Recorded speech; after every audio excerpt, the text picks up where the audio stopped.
The statement that everybody knows that journalism is not what it used to be is partly true.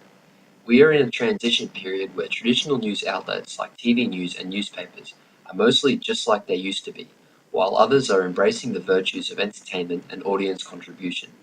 Thus, we see new outlets increasingly drawing younger demographics away from traditional news sources.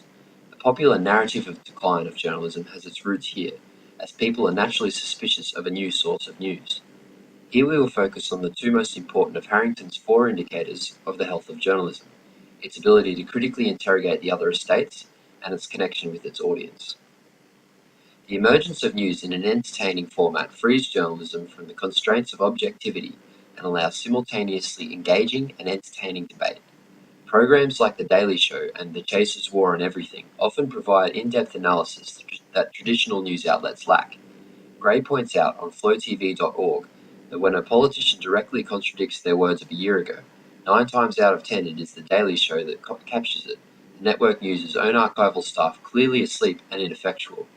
Gray notes that some, like Fox News, can abuse this format. However, headed by socially responsible hosts like Jon Stewart and the Young Chaser crew, these shows critically interrogate the estates in a way that both highlights issues and gives entertainment value.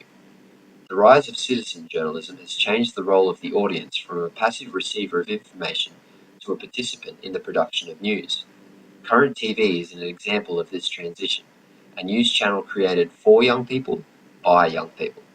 As Gray points out, the channel encourages the submission of viewer-created content. The investigation of Dan Rather's claims of George Bush's military service by ordinary citizens in 2004, cited by Harrington in his lectures, corrected a grave error by a respected veteran journalist. Journalism is not what it used to be because it's interactive and open to review. Harrington suggests the emergence of a fifth estate, citizen journalists critically interrogating and contributing to the work of professional journalists. News in an engaging, interactive, entertaining format is arguably a more successful way of connecting with young people who have more sophisticated media available to them than ever before.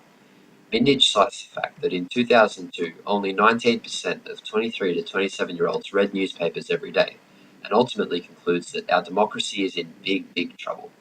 What he fails to understand is that young people today aren't as engaged with newspapers because more captivating forms of media have evolved from emerging media platforms.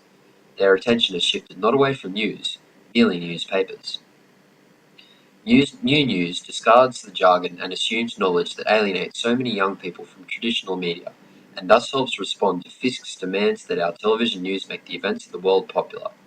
Harrington points out that at its peak, The Chaser's War on Everything drew around 2.24 million viewers, a figure unheard of for TV news.